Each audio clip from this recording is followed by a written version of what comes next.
Good morning. I don't know about you, but when I was a little boy, I had particularly the female members of my family saying, "For heaven's sake, you've done it again."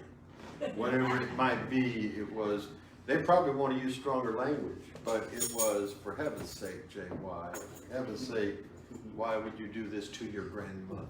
Why would you do this to me?" Made it very personal, and the guilt was very real. And, you know, for a child, they didn't mean for me to really feel guilty. I don't think it was. The idea is just don't do these things. In fact, one of my times my grandmother said, "I don't know why you do these things to trouble your grandmother."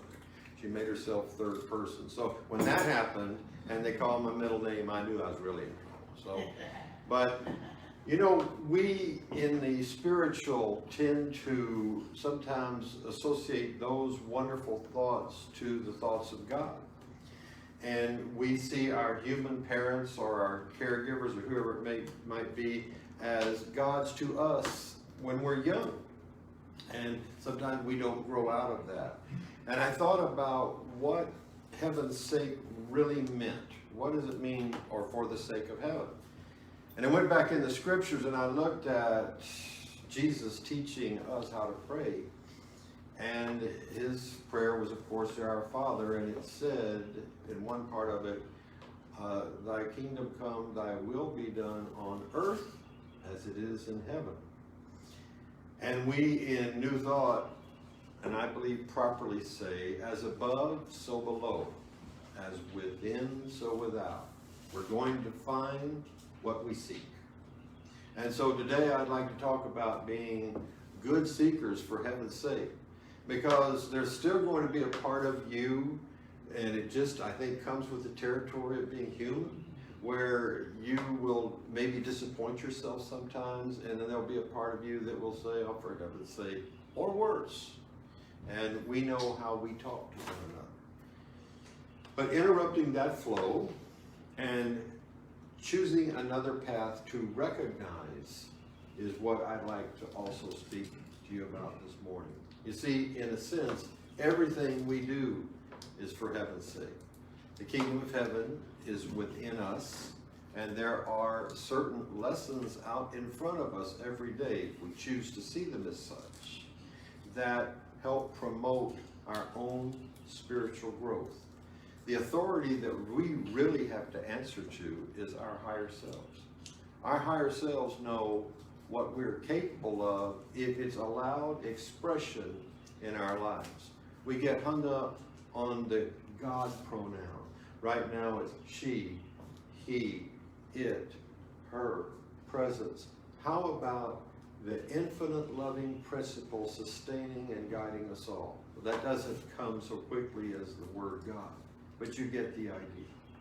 And when you honor this inside yourself, you're honoring the God that made this whole thing and came here to teach us how to live with some very simple rules.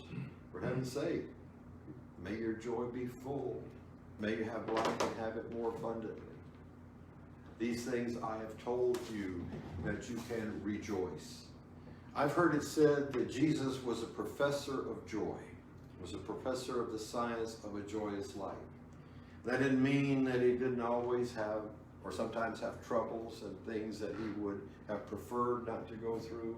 But the end was in mind.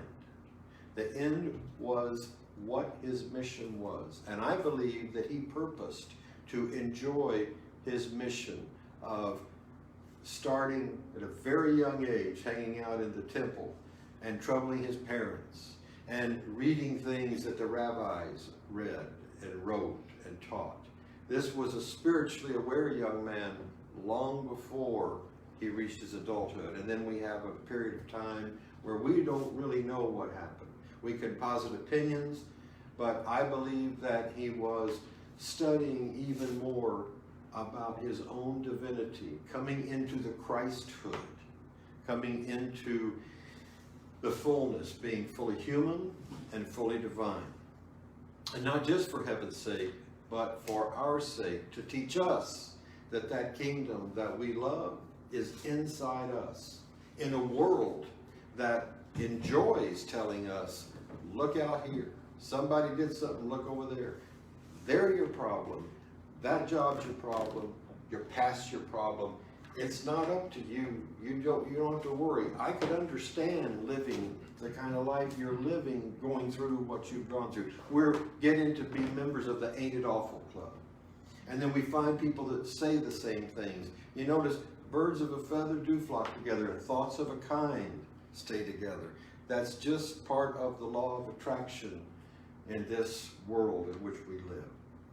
So my thought today for us individually and for us as a church at large, as we begin to enlarge our group, is we begin to expect and see more people coming through the doors, is that we have a larger vision of our mission than we had prior to what happened this last year.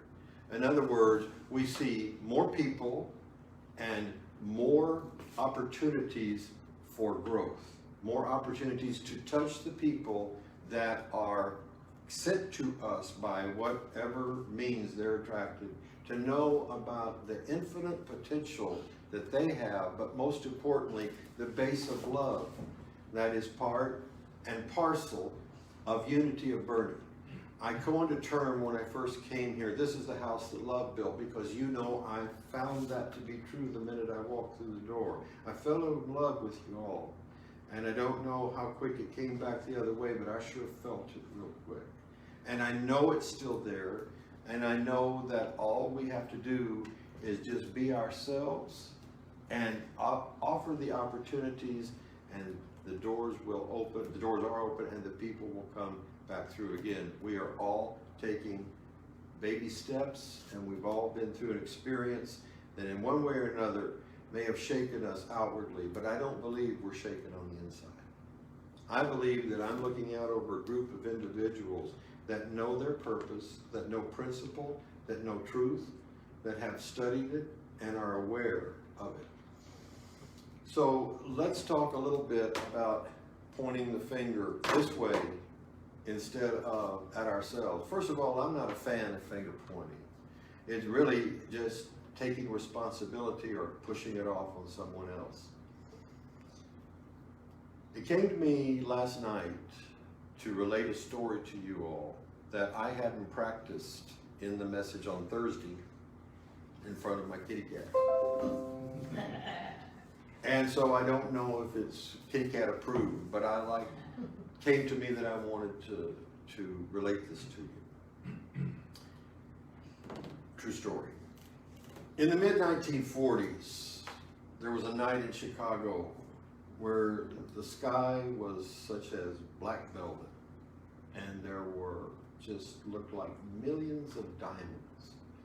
Touch of fall was in the air, and people were walking around Lake Michigan, couples hand in hand, vendors selling the hot dogs, just a lovely, lovely time.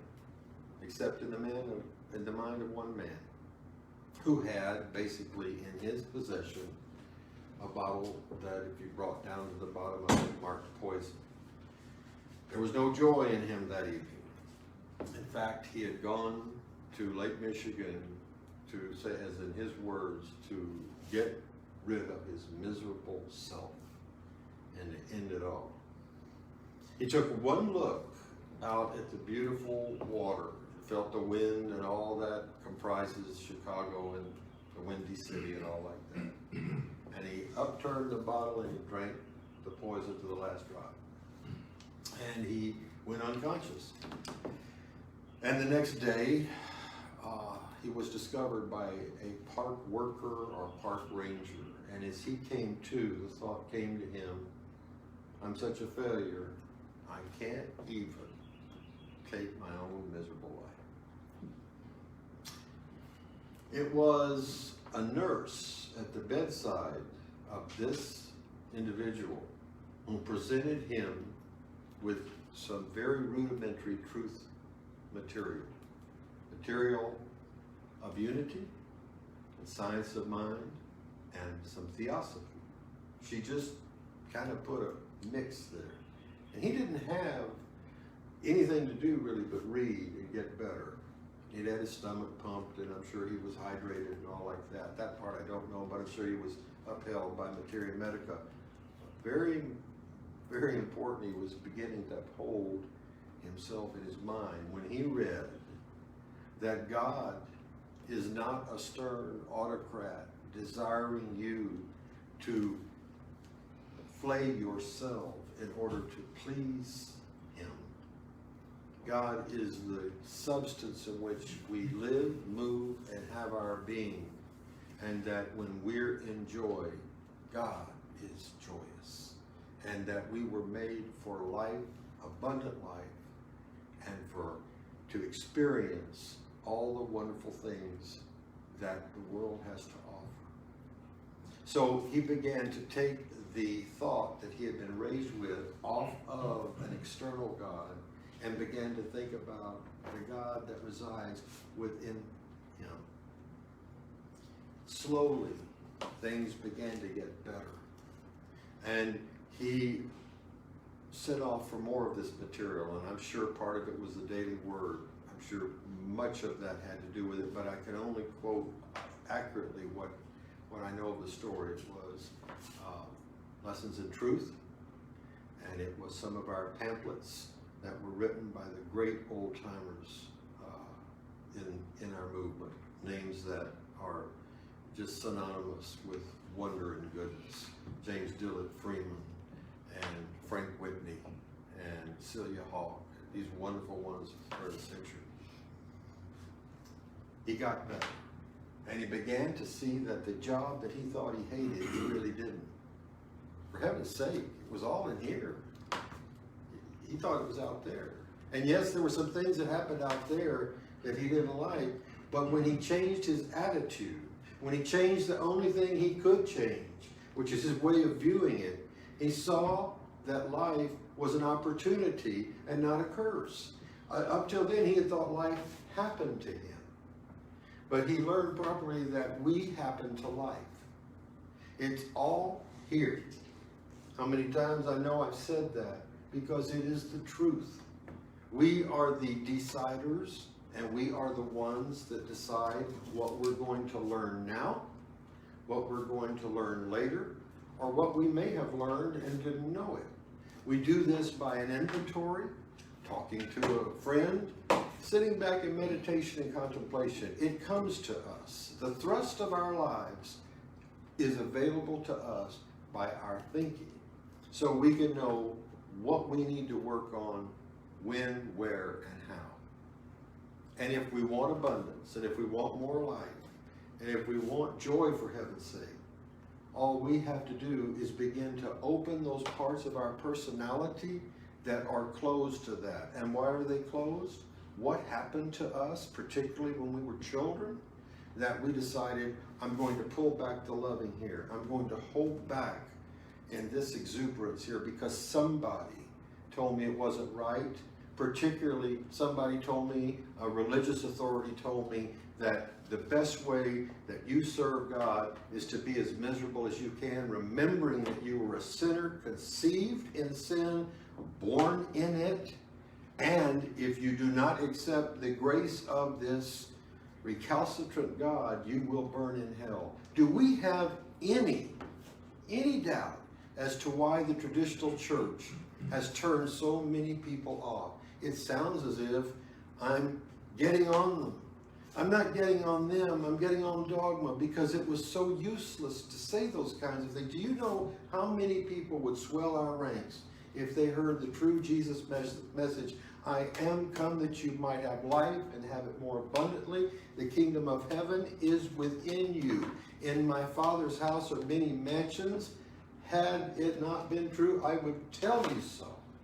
And Brent said it so well, what Mazzetti had written in the beginning of Science and Health, to those leaning on the sustaining infinite, today is big with blessings. What if everyone heard that instead of a message of a bloody atonement that we can't understand, because we can't understand a God of the world requiring a blood sacrifice? Now, I guess I can believe in a God like that. I guess I can serve a God like that. I guess I can work for a God like that. But I can't love a God like that. And if the love isn't there, then everything else is going to be false. It becomes a rote and a ritual where we come together in fear to bow in front of a God that could strike us dead with glee if we don't do it a certain way. We are going to blow the doors off that kind of theology coming up in Unity. I believe that we're going to have people post-pandemic that come to us for heaven's sake because they've recognized the truth of their being. We got through this by cooperating together. Life is being born in a way anew right now, which means that thoughts are going to be born anew. I think a lot of people have had a lot of time to think about their lives themselves, the organizations they're with, the jobs they have, the relationships, and I think it is time to reach out for new life. The church needs to reach out for new life. Imagine, and I don't mean to belabor this, but it's something that stayed with me all week. We are born with the idea that we have so offended God. The creator of these world from the beginning of time, who knew everything that was to come, knew that we were going to mess it up so bad that a few thousand years later he'd have to send his son to die a death because we were so bad. And they call that love. I don't know. The love is Jesus saying, I'm not a body, really, and you can hate me, and you can crucify me, but you can't crucify love. You can't crucify an idea. The Christ idea, the Christ ideal, is what we properly celebrate when we change our minds from a sadistic, angry God to a God who loves and upholds and wants the best and sends us certain laws that we live by for our own good, waking us up every day, putting us to sleep every night, working all these functions of our body, healing the cuts on our hands quickly, whether you be a saint or whether you be a so-called sinner. The life force is there. And I'm talking about using that very force to change your life and for those that are watching, especially those that are watching online, have not been here yet, to know that there is a place that celebrates you. And you know that when you go to a doctor, for example, you're not upbraided for having been sick. Oh, he might tell you if you hadn't done this, or it might be better not to do that, but they don't tear you to pieces to heal you. They begin to cooperate with the life force. Religion shouldn't tear you to pieces and claim that it's going to heal you. Because what's going to happen is it's going to produce an angry, passive-aggressive, sad person who comes to the end of their days with their music still left inside them. Because somebody told them their music wasn't pleasing to God, wasn't pleasing to anyone else, and you might as well keep that quiet. Music in you is what makes you an individual. God made you with certain gifts that are yours to express. And you need to have a place that revels in and has joy when you express your own God-given talents and abilities. That is quick to bind you up and tell you there's always another chance. Why? Because there's another day, and there's another one after that, and another. You can't run out of the love of God. You can only run out of your human conception of it. And if that's the case, spend some time in meditation, contemplation, visualization, until you have recharged your batteries, and that's what we do here on Sundays. Do that until you're able to go forth another week for another time, because you know good things are coming. We get what we look for. Look for the best. Look for the best in others. Look for the best in yourself. When you do it to yourself, you really can't help but look for the best in others. We treat other people the way we treat ourselves. So if we're fearful, anxious, angry, and we say a deity blesses that, we're going to keep doing that and keep getting the same results. The church is ready to grow. It's ready to grow up. And don't think that this originates with me. I can quote you some voices like Marcus Borg, John Shelby Spong. In fact, Spong wrote a book that said why Christianity must change or die. I read that book. I don't agree with the fact that it will die, but I know what he means. Some churches have fired the heat of hell so hot that they're running people away. But as we mature as a species, as we go Godward, we begin to understand the truth that we are the choice makers and we are beloved, and all we have to do is to live that purpose, showing that to each and every person we meet. Now there's a rub, because not every person we meet is going to meet with our ideas of what should be and how someone should act. And what you can do, vive la différence. Enjoy the fact that people can make different choices, or if you don't want to be around that, walk away from it. In other words, the minute that you condemn on the inside, the minute that you see something that you don't like and condemn, you've already condemned yourself. We have to realize that it really is done to ourselves, we do to others. Because I can't judge you without first going negative inside. I can't criticize you without first going negative inside, and I don't want to do that. Does that mean that I'm perfect at this? Not at all. But it is my goal. It's a purpose and intention that I've set to see, as Unity speaks about, the divinity and the Christ within every person.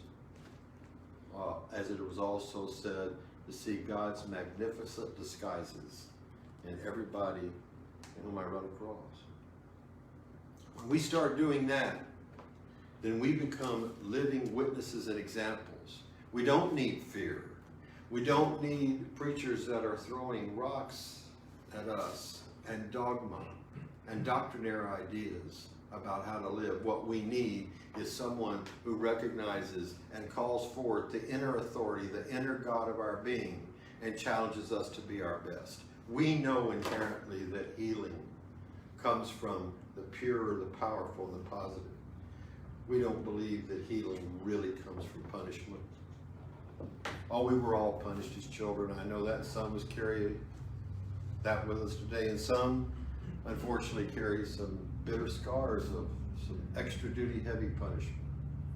It may be good for direction, delivered in a milder way, but it's not good as a direction for life.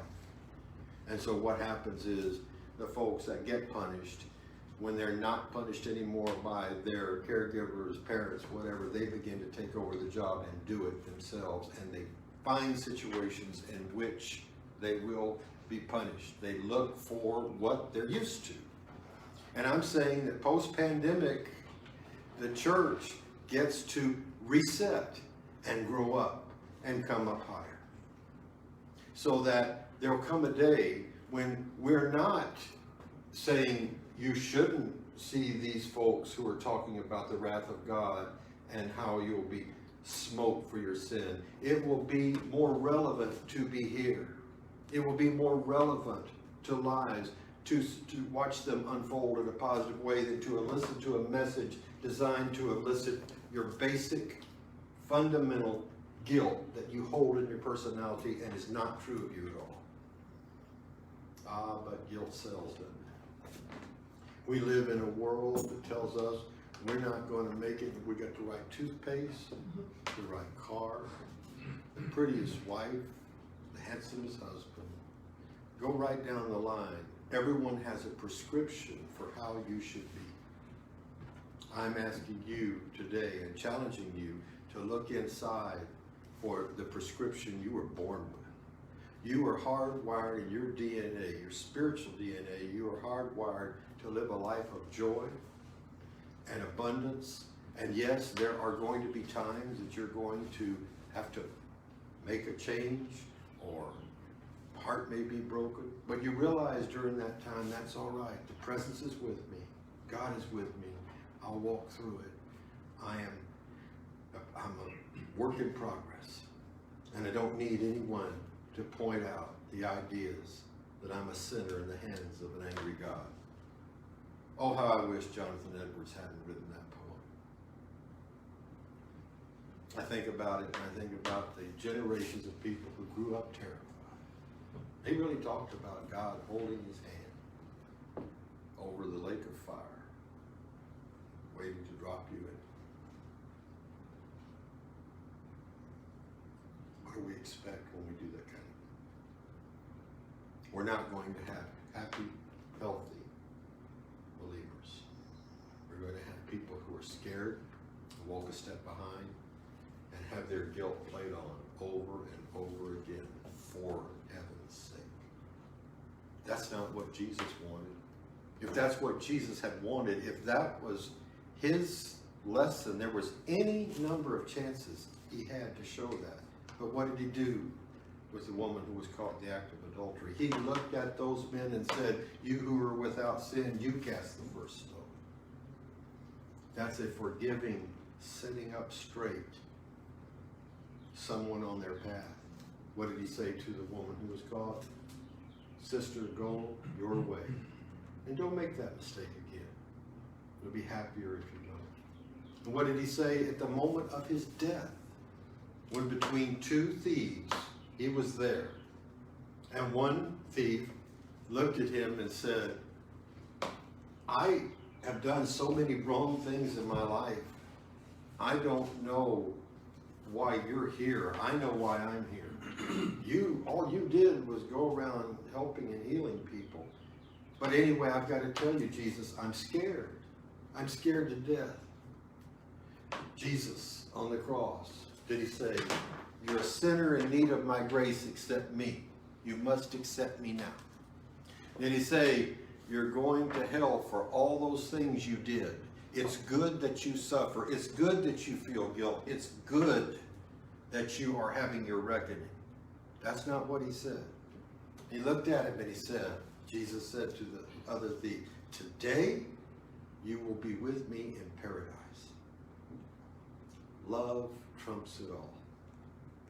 Love, the sine qua non, the zenith, what we're about. And it's time for us to walk forward for heaven's sake and show that love to everyone without exception. And if we don't know quite how to do it right away, we practice until we get better. And in the practicing, we have peace and joy and harmony showing more in our lives. And our doors and our chairs will be filled with people who want to affirm the very same things that we are talking about here and know the joy and the wonder of rebirth.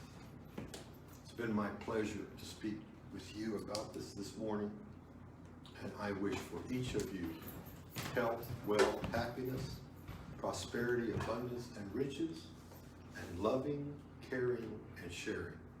And whatever you do, for heaven's sake, give yourself a break. Know your love and live it. May God bless each and every one of you, and so it is.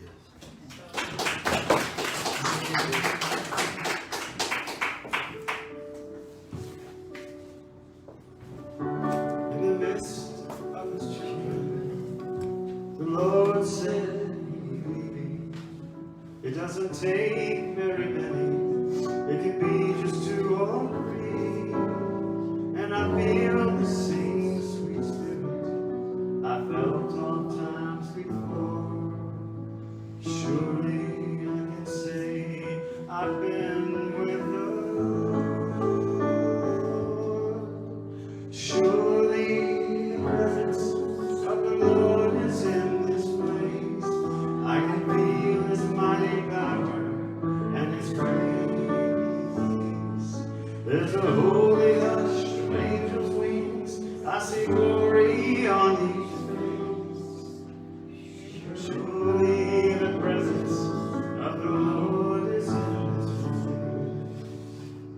Surely the presence of the Lord is in this place. I can feel his mighty power and his grace. There's a holy hush of angels' wings. I see glory on each face. Surely the presence of the Lord is in this place.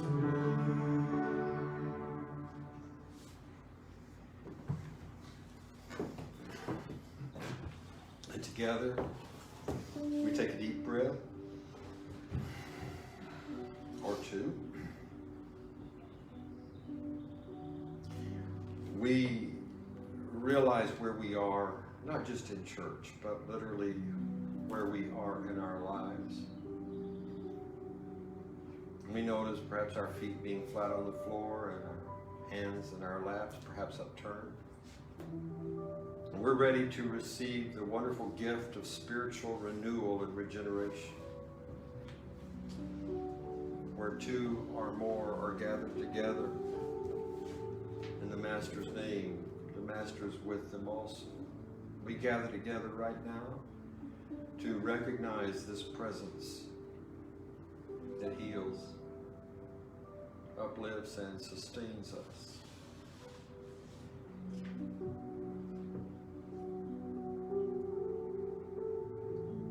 The healing that is inside us through the divine presence we take and place where we need it. In our mind, our emotions, our body. The love that we are makes straight those places inside us that we feel are out of alignment. What can we do but marvel in the midst of the presence of truth, divine, and God within us?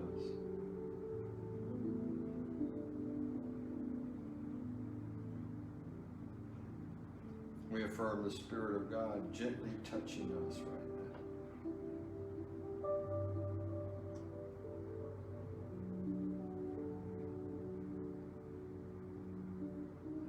If we have anything against ourselves or someone else, we lovingly release it into the nothingness from which it came. And we accept strength and vitality and health and wholeness in this sacred moment.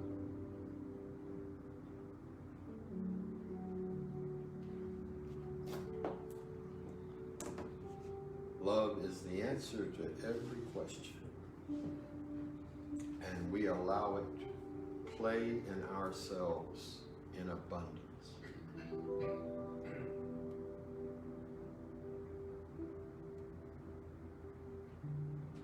In this sacred instance, we recognize this familiar place, this loving place, and we make an intention to visit it often.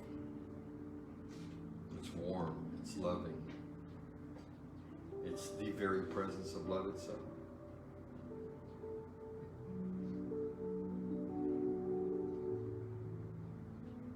And we emerge from this time recreated and with a different knowledge than we had when we first started. We affirm the knowledge that no matter what, this presence is with us, guiding us, comforting us, sustaining us, giving us the answers we need now and whenever we choose to recognize it. As we feel calm, renewal right now, we intend to carry that through our week. And we are blessed to be a blessing. We give thanks for this time of self-love, self-care, and recreation. And so it is.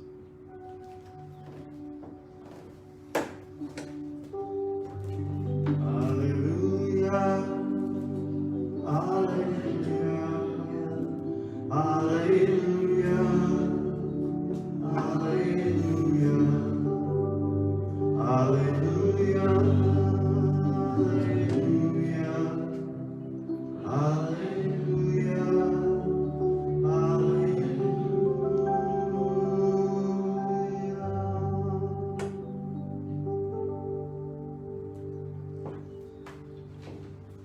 For those who've been with us this morning, it's been a joy. For those of you who've tuned in online, and I know many Pathlighters have, and I know some folks even are in Australia and parts all over the place, give thanks for your presence with us. We come to the part of our service where we celebrate giving and receiving. And you know that Unity of Boerne depends on your free will gifts, tithes, donations for its existence and for us to continue to carry ministry where it's needed. We also know that as we give and expect, so we receive the blessed law of life.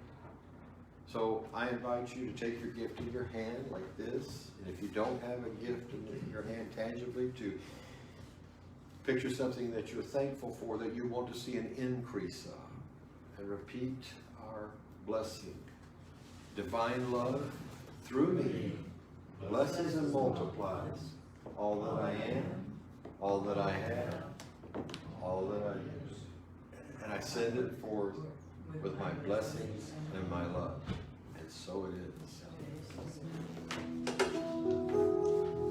Freely, freely I have received. Freely, freely I give.